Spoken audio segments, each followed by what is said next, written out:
Hi, you guys, and welcome to the Vivid Podcast, where two unqualified idiots talk about subjects that we are not qualified to speak about. I'm your host, Colt, and today I have a special guest, Hunter Peggio. What's good, guys? Welcome to the Vivid Pod.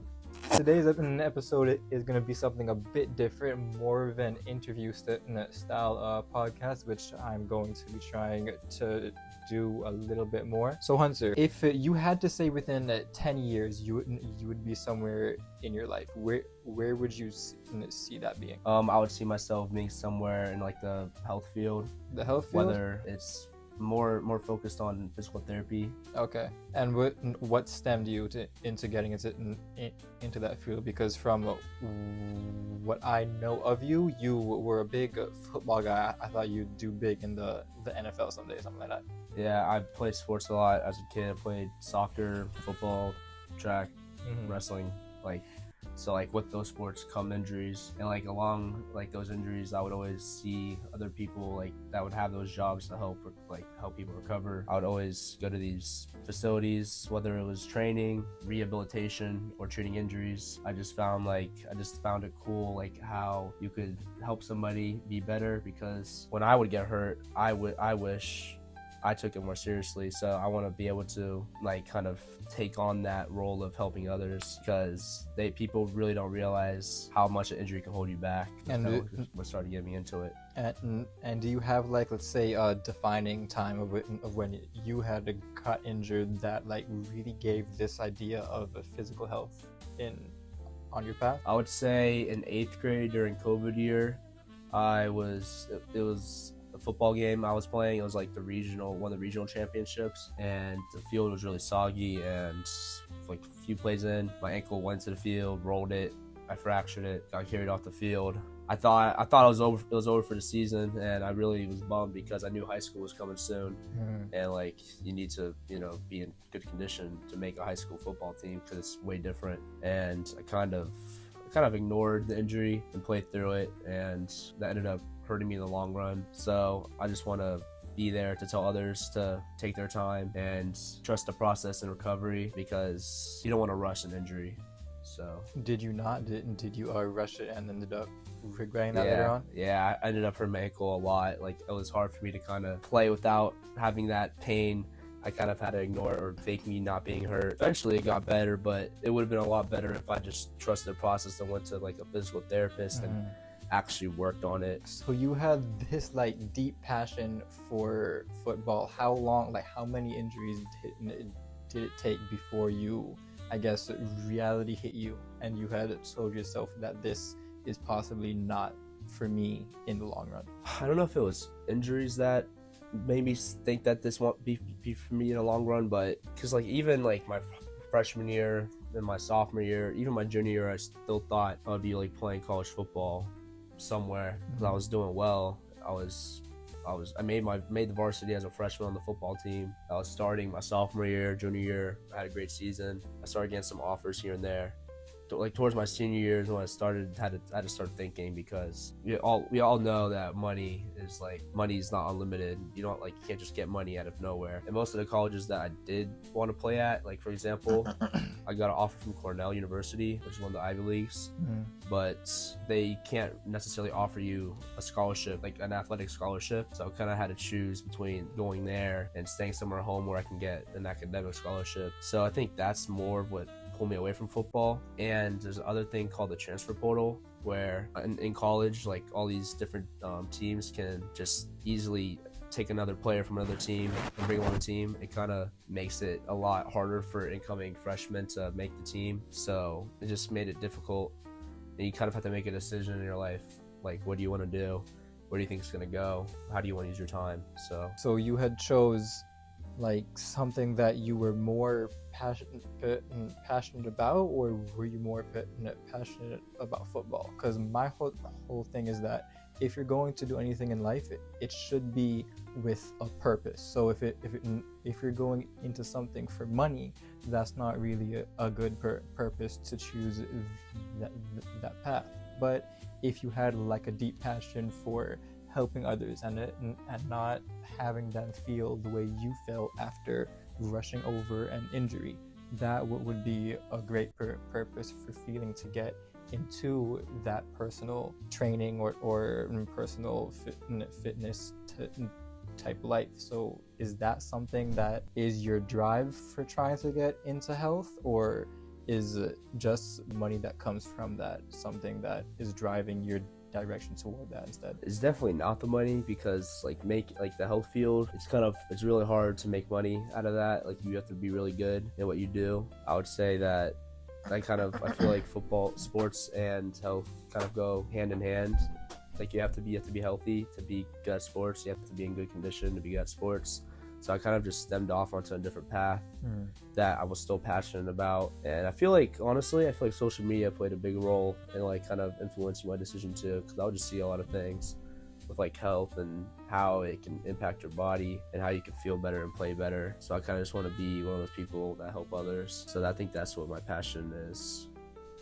My passion is generally just want to help other people be successful in athletics or being able to move their body and do simple things like going to the beach, swimming, going on a hike, being able to walk with your grandkids. I don't know. And do you believe that just health and fitness as a whole is like a priority somebody should have in life? Definitely. And you say that why? Are there certain benefits about it that you would prefer to tell somebody as to why they would do that? I mean, honestly, like I feel like everybody should want to be healthy, and they just don't realize that they're not making the healthiest decisions in life. It's just, I feel like you get a lot more mental clarity when you're healthy, when you're moving. Where our whole purpose is to move. And like as like years and years ago, when humans first came about, we would scavenge for food. We would always be moving and walking, and I feel like they were a lot more mobile back then. But now we're in a state where we're sitting in offices, or we're sitting in desks for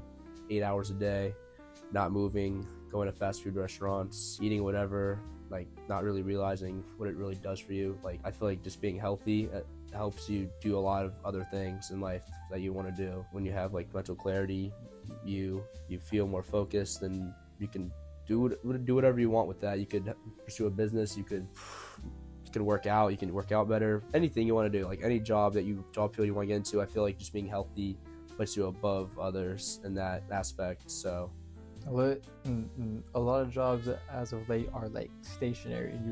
You would say, yeah, a lot of people are like stuck at a desk for hours at a time, and then they go home, they sleep again, stationary, just to get up again and drive to work to be stationary again for hours on end. And that is a big impact on their health, because they're not getting the movement that they're supposed to be getting as just human. Yeah. All right, so say you hadn't had to really convince somebody that you had a big impact on. You had to convince them to get their life together by starting out with fitness. How would you portray that to them? I would honestly just like have them look at first of all, I'd have them, to be blunt, I would have them look in the mirror. First of all, do you see yourself as somebody that you would want yourself to be? Like you don't want to, like, are you obese? Are you too skinny? Are you like is your skin dry? Do you have acne? Can you not move? Do you have back problems? Do you have neck problems? Like, first of all, start there, kind of just evaluate yourself. And then if they answer those questions like in a way that's like, yes, I do have these problems, I would be like, okay, what are you doing? Like, what do you do day to day? So I'd have them put me through their like routine or whatever jobs they have. And then I would say, okay, what are you eating? Because what you eat is a big part of how you feel, like how your skin is. It's everything. What your diet is everything, in my opinion. If you don't have a good diet, like, you can't stay focused. It'll just ruin everything else. So I would have them tell me what that is, and then I would tell people to take it slow, just to try it. Like, if people want to be like, I have to convince somebody to try to start having like healthier choices, I'll kind of just give them simple things to try, like to start off slow. Because if you give somebody something that's like rough and tough, like straight out the bat, most people won't continue with that. So I would start out with just like going for a walk in the morning, because like you said, people are stationary in their desk. So going for a walk will help get the blood flowing, get the mind right, get the mind ready for the day.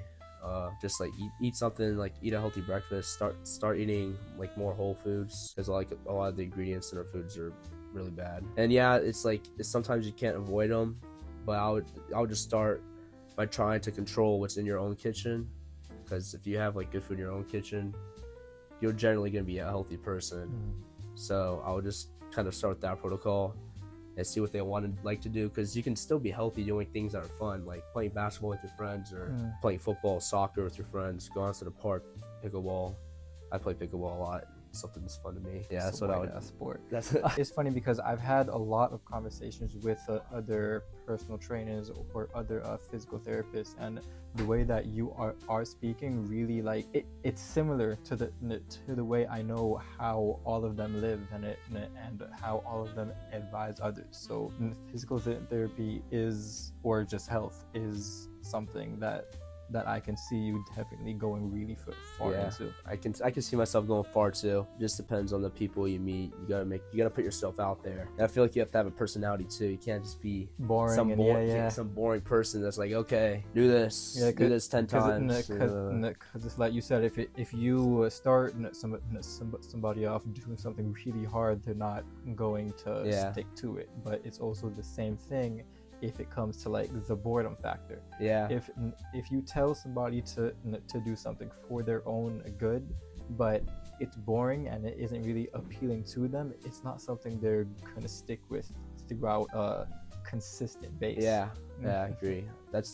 Speaking of that, I can say definitely in wrestling, when I would wrestle, my coaches would always practice with us.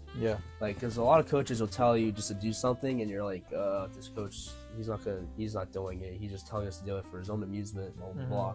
But my wrestling coaches would actually do everything with us. They would go through all the workouts with us, all the training with us, do everything for us. They always go one by one to help us, and I think that like kept me motivated. So that's like a good example of something that you could do to make others interested and helping themselves.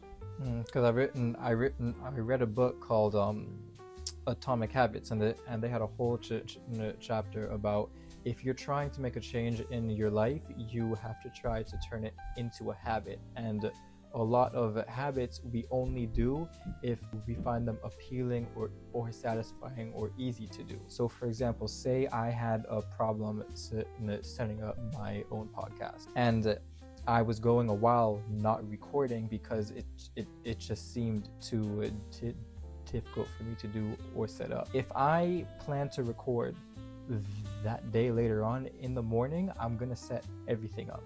I'm gonna set up the light, the camera, the tripod, the people, and everything that is required to start, if that time comes, already have it laid out, so that now if I come to the studio, everything's already there, set to go, and I'm gonna feel drawn to want to do it more because it's easy now. All I have to do is come and sit down and just press record. Right. And it's more satisfying to just come into something that's already set up for me and just go ahead and do it. Now it's the same thing if you have terrible habits that you're trying to beat. Do the opposite of what I had just said. So if you're trying to beat a terrible habit, say, I don't know, it's drinking, hide all the bottles, or throw away the bottles, or just dump them, or put them in a safe and tell somebody else the password to the safe or something. Instead of it being easy now, it's difficult to get to, and by it just being a difficult thing, it's not appealing to even try to go and drink it. And to make it unsatisfying, you can stare at videos of the effects of a long-term alcoholic, how their body is just shutting down because that is what they chose to do within their earlier years. And with those three components, you can either make a good habit or break a terrible habit. So you said that is it personal fitness or just health in general? I would broaden it out and say health, because I love personal fitness and I love health too, so it's kind of hand in hand. I'm going to be studying health science, so I can branch out. Which steps, like the steps that you have to take to get to that job, we'll say, or that style, what are the steps that you'd have to go through to reach there? Well, first of all, I would have to get my bachelor's in health science, And if I want to be a physical therapist, I would have to take something called a pre-health track that the school that I go to offers, and I would have to go through that and get certain credits, certain internships, blah blah blah. And once I get my bachelor's, that's when I have to make a difficult decision, because then I would have to go for my master's and then eventually my doctor's degree. And to get my doctor's, I'd probably have to go to like medical school, and that costs a lot of money. So I don't know, like if I could take that health science like degree and use it for something else, like a different business or somewhere else, like some other area, then I would be more comfortable doing that. But I could also go to the doctorate side, because if you get a doctorate, it kind of helps you get a lot of jobs, and it just makes you more reputable to other companies that want to hire people to help like rehabilitate other people. So yeah, that would be the steps. I just want to you had said that with the degree that you're gonna get, you could possibly like do your own thing with that. Do you see yourself like starting your own business out of the health category? I think it's totally possible, because I mean, I didn't mention this, but I'm minoring in business too, so I could get some knowledge from there. But also I'm gonna be at like college, so I'll have a lot of time like to myself than like high school, because high school you barely have any time to yourself. You're up in the morning, you go to school, I have to go to practice, go home, do homework, that was it. But in college I'll have more time, so I definitely utilize like YouTube. You can use YouTube for everything, like learn.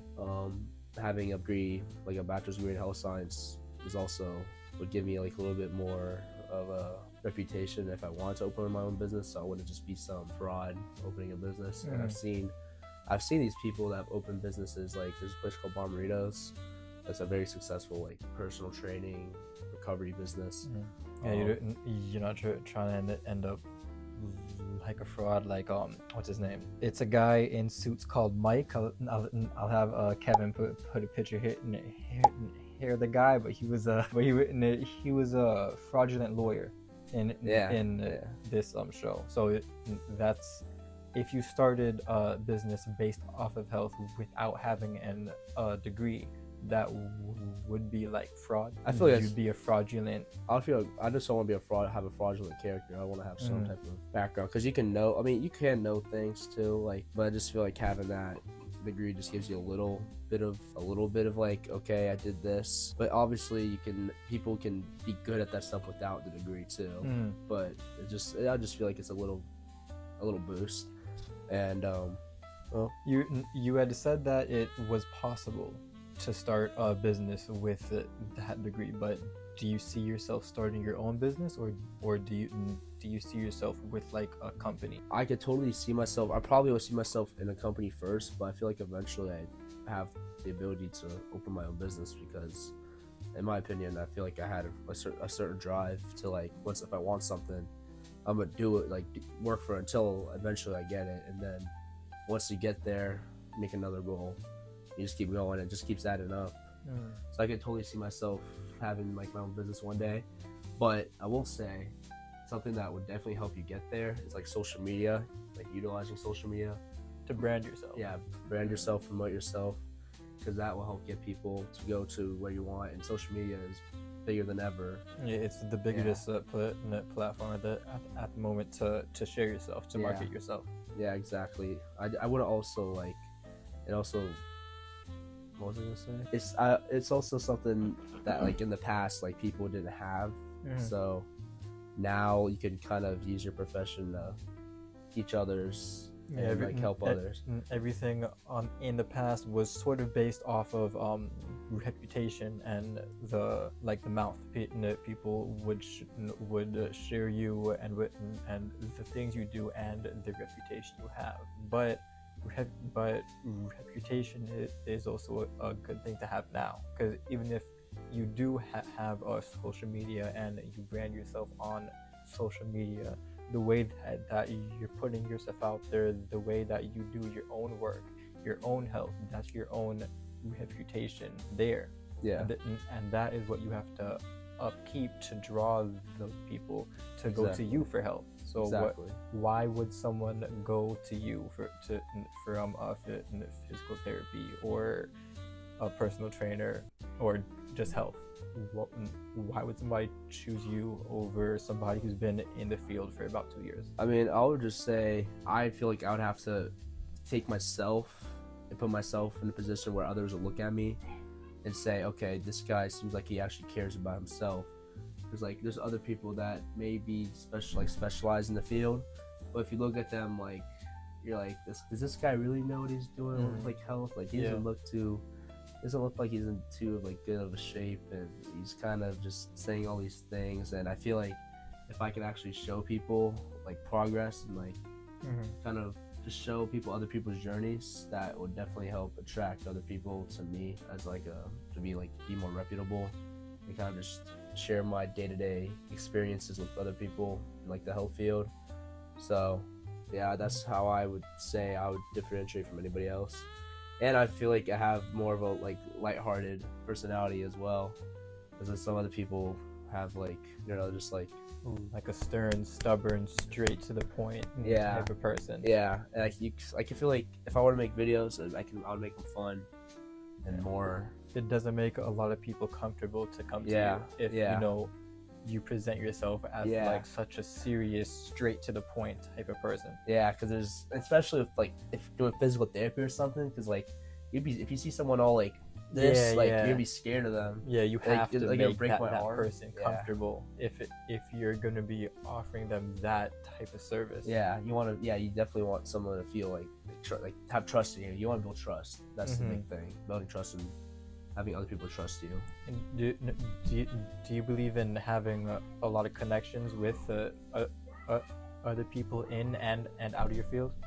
Yeah, I definitely. I would say I definitely want to try to get in contact with like athletes. Kind of just have to put yourself out there, like literally just text as many people as you can. And just obviously we have friends. Like I have friends that are going to like D1 schools, you know, for football, this and that. Eventually one day, these people can be helpful, because you know I'm friends with them in high school or middle school, whatever. Talk to them, they can help me, I can help them. So I definitely think that knowing other people in and out of the field is important. So now that you have this like path for yourself, is football just like completely out the window? That isn't something you're gonna try to pursue anymore? I really like to love to play football, but it's just, what I will say is, every time I would see a coach, like meet a college coach, the only thing I would hear is, yeah, we would like to take him, but he's too short. It kind of sucks. They're very like strict on that stuff now. Okay, so hold on. Did you like leave football in the past because you would just prefer to be into the health field, or you had gone past football because of that obstacle? Is that like something I feel like you couldn't get past, and you said, I feel like it's something you just can't get past. It's just something like, even if someone did take me, if you want to get somewhere bigger, like they're gonna look at you and be like, okay, I'm sorry, we can't take you, because they have like a certain spreadsheet that like you have to hit all the marks. But you said Cornell was trying to get you though, right? Yeah. Cornell was one of those schools, but they don't pay for they're not gonna pay for my. Oh, you would have to cover everything yourself. Yeah, and it's also not that league, Ivy League, like the whole, like the games that they would play, it's not as competitive. That was like let's say like a D1 school like Alabama, Georgia, UF, like those schools are way more competitive. So even if I were playing, it would still be like difficult if I would ever want to transfer to another big school. So I feel like it would kind of just be, the reason for me to be playing in college would just be because I like playing it, like not because I see myself going to the NFL, you know what I mean, and making like millions of playing football. It would just be something I would be playing just because I like it. And I feel like that's one of the reasons why I feel like I'm not going towards that area, because I still could try to walk on, but there's only like 3 spots on a team. They got like a lot of, I don't know how many people are on the roster, but you get the idea. Yeah, so if I were to go like play college, I would have to take all my time away from like my studies or like everything I would want to do after football, because not everything is about football. You know what I mean? So I kind of just thought about it as having the time to focus on what I want to do in the big scheme of things. Yeah, because let's say that you had another big injury, and this time you can't go back to football. You would need a fallback. I know a couple of players that were like, their whole thing was football. But after they were big, I made it, they got into a giant injury. They couldn't play ever again, and they had no clue what to do for them. If you get injured, if you go to college, play football on scholarship, and you get hurt, the scholarship is gone. Scholarship's gone. You don't get that back. Wow. Okay. So it's very tough. It's very brutal. Like, that stuff is very brutal. Is there like a bridge that you think you would be able to meet between the NFL and personal training or personal therapy, physical therapy? Definitely. Like, if I had my own, like, if I was like a private like physical therapist or private, I don't know what the word for it is, like rehabilitation, like practitioner, you could definitely, if you had a big enough name and big enough of a reputation, you could get with like other NFL players and go to their houses. Because I've seen that, I know a lot of people that, I don't know anybody that does it, but I've seen a lot of people that will go to these like professional athletes' homes and make their living on that way, go door to door, and you kind of, it's more like you get to meet these people, you get to share the experience, and if you do good with that person, they'll tell their other buddies about you, and it kind of just builds like a chain effect, a chain reaction. And that's where connections that's where it comes in. Yeah. All right. So I think a lot of people shouldn't really have the need to go to college unless like the field of which they're trying to get into requires you to go through college. So do you say that? Well, I mean, I think it's kind of self-explanatory, but would you say that if you're trying to get into the health field, you have to go through college? There isn't any other way around it? I feel like it'd be really hard to not go to college for like health specifically, because that type of stuff is like more education based rather than like entrepreneurship based. Like entrepreneurship, you don't need to go to college for, or I feel like that's something you don't really need to go to college for, but still good to go. Even like if you can go and not have to pay, like it's still good to go to network with people, because there's a lot of people at the university. But I would say that for health specifically, in my opinion, you would. I feel like you have to go to college. Okay. So how hard had it been for you to like switch from having a dream of football into that changing to you going into this new field? I want to say it's that hard because I kind of just started enjoying it. Like, I always enjoyed health, kind of playing football too, so I kind of just, I played football like not too long ago, like a few months ago, so I'm still kind of fresh off of not playing. And it still hasn't hit me that I'm probably not going to play in college, but I wouldn't say it's affected me too much yet. So you feel like more down the road, if the feeling sits of like you aren't gonna be playing football, you'll feel a little like hurt from that? I'm already kind of an acceptance. I'm gonna assume that's been like your dream since you were like a kid. Yeah, since I was like 9. Yeah, even when I was 9, I didn't even play like at all. I didn't play that like. My first year I sat the bench, my second year I sat the bench, my third year I sat the bench, and finally I got a chance to play, because I just kept working. And that's just a lesson for anybody in life. Like, even if you're not seeing results, you just keep going. Eventually, boom, you're gonna hit that mark after going through all the work that you've been setting up for yourself. Yeah, it's called the sunk cost fallacy. I learned in psychology. The sunk cost fallacy? Fallacy. Fallacy? What is that? It's when you're working towards something and you don't want to give up because you already put so much into it. So you just keep going. Could that also be like, I don't know, attachment or like obsession? It can be both. If you're upset, I mean, if you're upset, like, well, if you're obsessed, then you're not even gonna think about what you put into it. You're just gonna keep going. You know what I mean? If you're obsessed with something, you don't even think about stopping. But like, say if we had put that toward like a person or like a bad habit, what do you think about that certain psychology term being put to use for that?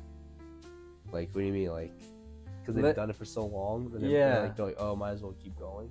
Might as well keep going. Well, some cost fallacy is more toward when you're trying to work for something good. Oh yes, but not it's more bad. toward good things, not yeah, not negative. Yeah, not like you're not like, oh, I've been gooning for 6 hours. I might as well keep going. I have this guy saved as hour 6 in my phone because how old were you? Yo, probably like 11. I have him saved as hour 6 in my phone because when he was 11, he made a group chat called Stop Hunter because this man for 6 hours straight was exploring his body for 6 hours. I don't know what that was. I don't know who hour 6 is, but I'm Ashton Hall. So. Well, you look like him with the way you're dressed, right? That was what I was going for. Really? Yeah, I don't got no socks on. Alright, so do you? What's some advice you would give to anybody, say that was in your own shoe, where they were at like a draw between going for their purpose, say it's football or basketball or helping others, whatever, but they had to settle for a more realistic option? I want to say my realistic option is something I want to do, like don't want to do. I still want to do it. So, but I would say do what you like, but be smart about it, because sometimes you have to do things that suck. Like, even if you don't want to do it and it's not your passion, sometimes you have to do it in order to get to your passion. So that's what I would say about that. Like if you, for example, like streamers or like video game players, like obviously don't just play video games and think you're gonna make it big. Like you have to do other things that's like you don't want to do if you want to start that up. Like I know you also have a purpose from doing that.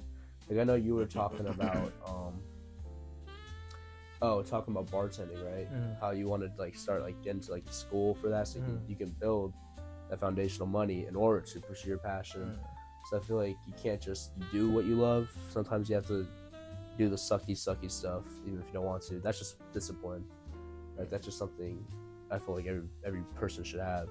Well, but bartending isn't really something I find is sucky. It is something I've been passionate about for a while. But especially, well, not passionate about, but the style of their life, being around that type of scene, that's what I'm looking forward to in that. But the basis of it is to build that so that I can invest what I gain from that into my own future.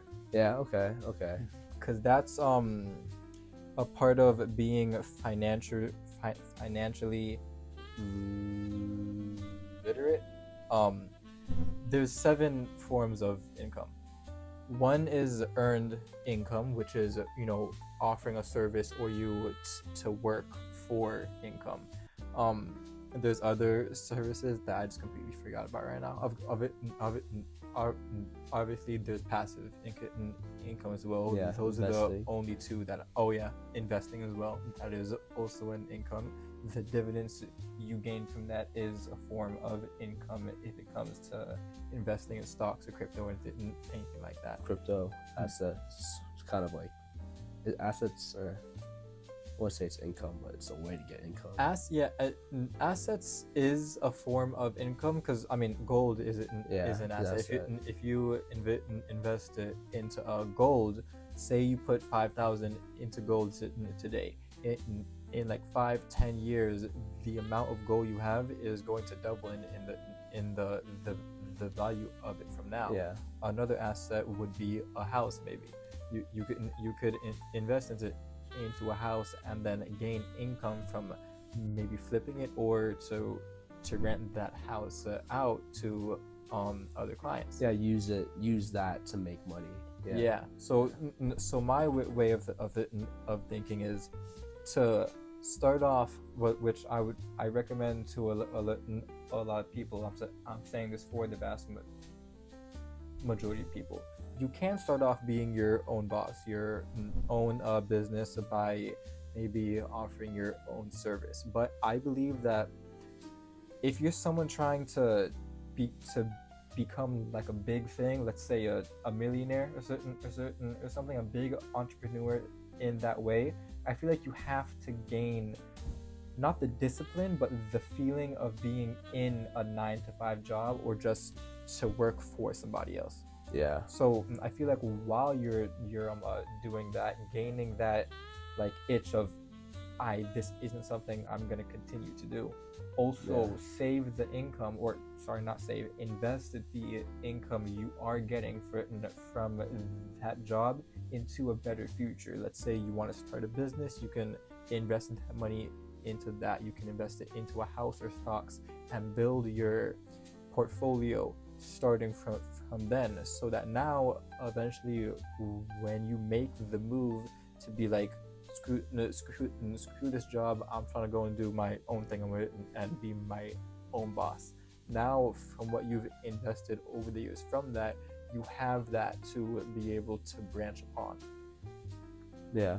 So that's my just take there on like the earned income, the work to be under somebody else, to work that type of job that you just hate. That's my own personal opinion on that. Yeah. Yeah. When you're saying like you have to go through the 9-to-5 job, because if you're somebody that just wants to be like the boss automatically, like you're not gonna understand other people. And I was just sitting here thinking. I remember this one time I went to this place called Moss Engineering with my football team, and we met the like CFO or whatever, and he said something like, there's 4 type of people. There's the lovable fool, the lovable star, the incompetent fool, and the incompetent star, or incompetent jerk. And he said that he would rather be the lovable fool than the incompetent than the competent jerk. Okay, and why? Because if you're a competent jerk, even if you're competent and like you know what you're doing, if you're a jerk, nobody's gonna like you. If you're a lovable fool, if people love you, they're still gonna and you're a fool, they're still gonna attract you and still like you, and you're still gonna get something from people if you're lovable. But if you're a lovable star, that you have the wit and the like ability, that's like where you would want to be as a person. And then you have the incompetent jerk. No, the incompetent jerk. The last one's the incompetent jerk, when you don't know any better and you're a jerk. That's the worst person you can be, because even if you're just saying things in like a bad tone and you don't know what you're talking about, it just looks bad on you. So there's 4 people: the lovable star, lovable fool, the competent jerk, and the incompetent jerk.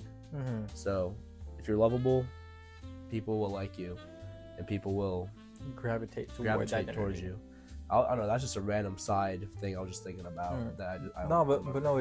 It is true. It is a lot better to be loved than to be known as just an asshole. Yeah. Because if you're known as an asshole and you have that type of bad infection out on others, nobody's gonna try to be around you. And if somebody is around you, they're going to become exactly the way you are. And that's gonna be on you. Yeah. Even if you know what you're doing, like even if you have like a lot and you know what to do, like people. Like if you're a boss or something, and you want to make a deal with another company, but you're like a very toxic boss, and you portray that, it's probably not gonna work in your own favor. Yeah, and even if you're a lovable fool, at least you have something there. You know what I mean? Yeah, there's something about you that just has people gravitate towards you, and that pull you have on others is going to open a lot of doors for you, a lot more than the incompetent fool who just always has a terrible attitude, has that dark demeanor about them that people try to stay away from. Yeah. Because oftentimes when people are trying to have a deal done with you, they don't look at the frame of it they look at the management of it. Yeah. The type of person you are, how you put the work into your area and your energy within that, how you, let's say, to run it. That is what they are trying to make a deal with. They're not trying to make a deal with the business. They're trying to have a deal with the person who is in charge of the business. Because a lot of people invest into stocks in this type of way. They look at the head of the company. Yeah. And so if they see that this is a person that is great at how they put the time into it, how they would to run it, that is a stock that they would invest in, especially if they see it going for a long term. But if this is someone who is incompetent, but they're the head of this company, a lot of people are going to stray away from investing into that stock because it's also like investing into that person as well. Yeah, in that scenario, if you're already at the top, I feel like if you're already at the top of like a company like that, most people, I feel like, should just, if you're gonna invest in the competent person, even if they're a jerk, like even if they're a competent jerk, still like invest in that person. But if you're trying to build yourself up and you are a competent jerk, you're not gonna get far. I feel like you just confused me with that though. You said that you would rather invest in the incompetent star, yeah, the lovable fool, yeah, you're right, because as I said, it's how they run it. It's how they put the management into it. Is how people are going to judge you, because that's your reputation. Yeah. So sure, you can be a jerk, or you can be someone who is, everybody is crazy about you. Yeah. But how you handle your business, how you back your word, that is what it eventually comes down to. Yeah. Because I would say the top thing to be a man is to stick behind your word. Yeah. So if you say you're going to do something, even if it's hard, you do it, because you are only as much as your own word. And it also displays out on yourself, because if you're telling yourself you're going to do this, and there are a lot of like little no's where you said you're gonna do it, but you don't, your confidence diminishes, and also the way that people see you also diminishes, because you aren't a reliable person. Yeah, you can't rely on somebody like that. Even if they're doing something you don't really necessarily agree with, if they do it, like, you still have to respect the person, and they still did what they said they were gonna do. I just want to you're going into college to study health. Yes. Now, is there anything about the college life that puts a bit of anxiety into you at all? Yes and no. Like, obviously you don't know what to expect. Just going to some huge like university, being home all these years, it's a big change. So yes, I'm like anxious about it, but I'm also looking forward to it because it's something new I'm gonna take on, and I feel like there's a lot for me there. Like the college life, there's a lot for me there. What about the college life is there for you? Because when I think of college life, I think of the things that people see in movies. Are you gonna be in a dorm, or you'd be? I'm staying in a dorm, and I've got my roommate, and it's kind of funny because like you do see all these movies, and it's kind of like what the movies are like. Yeah, that's not too far off. You have like a shitty roommate, and the frats and the partying and just all that is how you think that your college life is gonna end up going? Not shitty, but I don't know. I don't want to be in a frat my first year at least, because I feel like all those things I hear about, like initiation and pledges and. You look like a frat guy. Put that shit down, Hunter. I'll talk to you later. In college, you're trying to major in health. So, are all of the other things that come along, like the other unnecessary classes you also have to study to gain that degree, is that something that like deters you away from going into college? I'm only saying no because personally I took a lot of AP classes and ACE classes like in high school. So a lot of those classes I took covers that general education field. So I'm already kind of like 2 years ahead, like in college. So I can kind of start getting into what I want to do immediately. Not immediately, but quicker than most people would. So it doesn't deter me too much. Like obviously some of the classes are boring and stupid, but yeah. There's definitely a lot of wasteful classes in my opinion. But for me, it's not. I'm already got that covered. So yeah, because for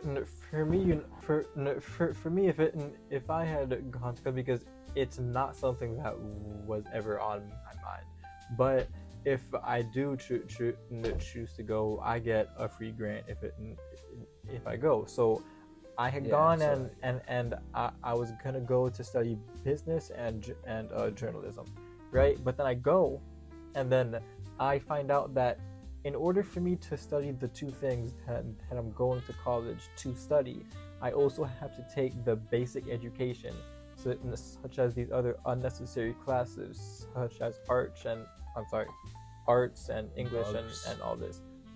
Bugs is a study as well, and it's not a study; it's a class. Class, yeah. So it's like what do you call it? Electives? Yeah. Like, it's like a PE.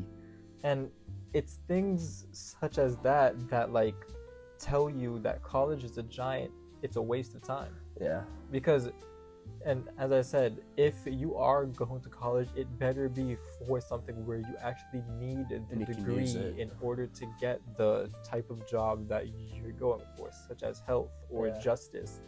Anything that, as of those, sure, go to college because you have to have those degrees in order to do that. But if you're going to college and those aren't the avenues you're trying to go down, there isn't any type of need to spend the money to go to college, because then you're gonna end up in debt. Where I know a lot of people who owe like 80,000, 100,000 in making student loans, but the thing that they spent that on, they could have invested.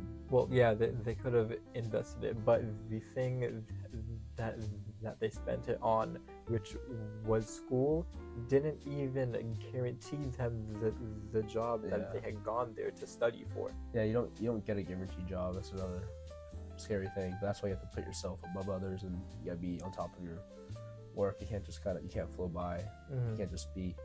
You can't cruise. You gotta make sure you're the best of the best. Yeah. So for those extra college things, it's just that is what deterred me from going. Because I went because it's free. I go to the orientation. I find out all this information about how if I'm trying to get my degrees for this, I still have to take these other classes of basic education, and I have to pass all of them in order to get the degree that I'm searching for, when they have no relation to what I'm trying to go for to learn at all.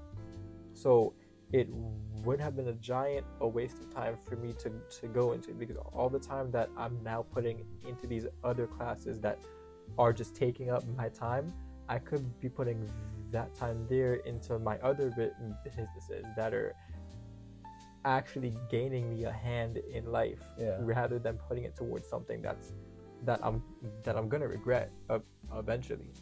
Yeah. So that's just my whole thing about not trying to go to college at all.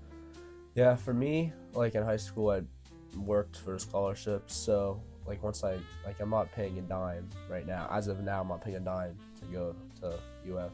So that's why it's like, for me, it's worth going. Yeah. Like it kind of depends on your situation. Yeah, for you, you have to go because of your health degree to get into the field you want. But for somebody at as of me that I'm not trying to get into health. I'm not trying to be a scientist. Lawyer, I'm not trying to get doctor, into the justice. I'm not trying to do any of that. So for me, college isn't going to be an option because those fields aren't in my view at all, but they are in yours, and that degree you need to get in there. Mm-hmm. So college is just based off of the person's future goal.